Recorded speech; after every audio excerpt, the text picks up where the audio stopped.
네, 안녕하세요. 고변호사TV의 형사 전문가 소년법 전문으로 하고 있는 이경래 변호사입니다. 네, 오늘은 소년 분류심사원에 대해서 좀 살펴보려고 하는데요.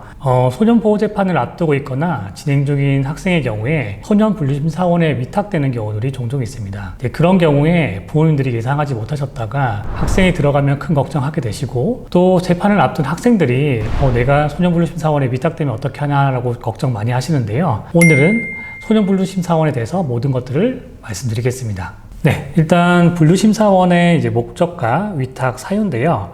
일단 아셔야 될 게 소년분류심사원 자체가 어떤 소년을 처벌하기 위한 목적의 기관은 아닙니다. 여기서는 소년의 성격과 환경, 그리고 생활 습관, 가족관계 등을 파악해서 이 아이에게 어떤 보호 처분이 적절한지를 판단하기 위한 참고 자료를 만드는 곳인데요. 네, 법원이 소년을 위탁하는 케이스들을 좀 살펴보겠습니다. 첫 번째는 비행이나 죄질이 아주 무겁거나 반복된 경우입니다. 네, 두 번째는 법원의 심리, 즉 재판에 출석하지 않아서 동행 영장이 발부된 경우입니다.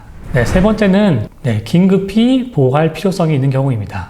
네 번째는 보호관찰 기간 중에 소환에 응하지 않거나 도주한 경우입니다. 네, 보통 위탁 처분을 받게 되시면 보통 1개월, 그러니까 3주에서 4주 정도를 받게 되고요. 그러고 나서 추가적으로 필요하다고 판단된다면 1개월 더 연장할 수 있습니다. 네, 과거에는 성범죄 관련돼서 연루되어 있다고 한다면 무조건 소년분류심사원에 위탁된다는 그런 이야기도 있었는데요. 사실이 아니고요. 사실 성범죄 경우 위탁 가능성이 비교적 높은 건 사실이지만 심리기일 전에 충분히 대응을 잘한다고 하시면 위탁 처분이 안 되는 경우들도 많으니까요. 이렇게 좀 걱정되는 경우에는 전문 변호사님의 상담을 좀 받아보시는 것이 좋을 것 같습니다. 네, 그리고 위탁 처분을 받은 경우에 무조건 위탁 처분에 대해서 다투지 못하고 응해야 되는 걸까요? 네, 그렇지는 않습니다. 위탁 처분에 대해서 취소 변경해달라고 신청을 할 수가 있는데요. 물론 이런 제도가 마련되어 있긴 하지만 제가 실무상 경험해본 바로 따르면 건강상 이유가 있다거나 아니면 입시상에 조금 문제가 있는 경우에는 인용이 되는 경우들이 좀 있는 것 같고요.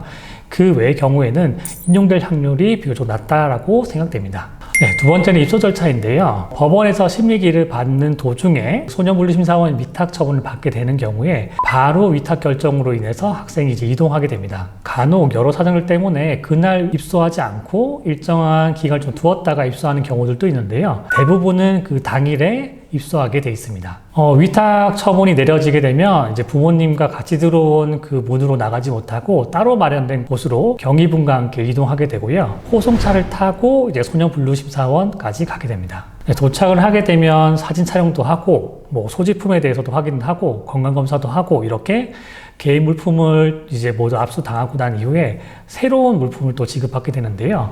이런 절차들이 마치 소년원에 들어간다거나 구치소에 들어가는 듯한 좀 느낌을 받을 수가 있습니다. 기본적인 지급받은 물품들을 가지고 이후에 건강진단 그리고 상담, 각종 검사 등을 한 이후에 입소 초반 3일 중에는 집중과제를 작성하고 그 이후에는 일반 프로그램에 참여하게 되어 있습니다. 네, 세 번째로 생활과 프로그램을 살펴볼 텐데요. 네, 하루는 오전 6시에 기상을 해서 9시 취침 시간까지 이어지게 되어 있습니다. 네, 오전과 오후는 수업으로 진행되고요. 과과정은 일반 학교와 비슷합니다.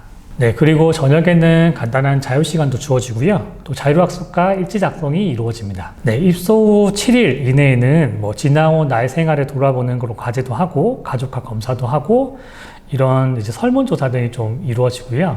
네, 이후에는 초범반과 재범반이 나누어지고 인성교육이라든가 아니면 예절교육, 분노조절, 감수성 훈련, 그리고 폭력, 절도, 성범죄의 경우는 예방교육도 받게 되어 있습니다. 네, 이런 과정을 통해서 실질적으로 학생의 그런 성향을 분석하고 재범을 막기 위해 교육을 받는 것입니다. 네, 네 번째로 학교 출석과 성적 인정인데요. 네, 소년분류심사원 위탁 처분이 아까 한 4주 정도 진행된다고 하는데 그 기간 동안에는 출석으로 인정받긴 합니다. 입소 시에 환경조사서에 수업 일수 인정 동의를 표시하면 되고요. 성적도 일반 학교처럼 처리가 됩니다. 그래서 만약에 재학 중인 학교에서 시험 기간이라서 시험이 진행된다고 한다면 그 시험지를 받아가지고 실제 시험에 응시할 수도 있습니다.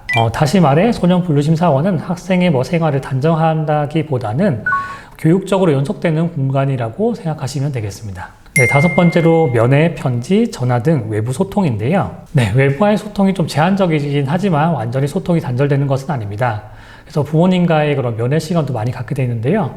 보통 오전에 이루어지고 한 15분에서 한 30분 정도 진행이 됩니다. 네, 그리고 보조인, 즉 변호사의 경우는 오후에 주로 접견 진행을 하는데요. 접견의 시간이나 횟수에 제한은 없습니다. 또한 인터넷 편지를 또 보낼 수도 있고요. 또 초기에 면회를 못하는 경우에는 인터넷 전화도 사용이 가능합니다. 네, 여섯 번째로 이제 재판과 태소를 좀 알아보겠습니다. 네, 위탁 기간이 끝나면 다시 심리기일, 즉 재판이 열리는데요. 네, 소년은 호송차를 타고 이제 재판에 출석하게 되고, 네, 부모님과 변호인은 법정 밖에서 대기하고 있다가 들어가면 학생은 또 다른 분에서 이제 나와서 이제 재판을 같이 받게 되고요. 재판 받는 시간 동안에 판사님의 질문에 대답을 하고 본인 입장을 밝힐 수 있는 최후 변론의 기회도 보장합니다. 네, 심리가 다 마무리되고 만약에 소년이 5처분 이하의 처분을 받는다면 부모님과 함께 집으로 돌아가게 되는 것이죠.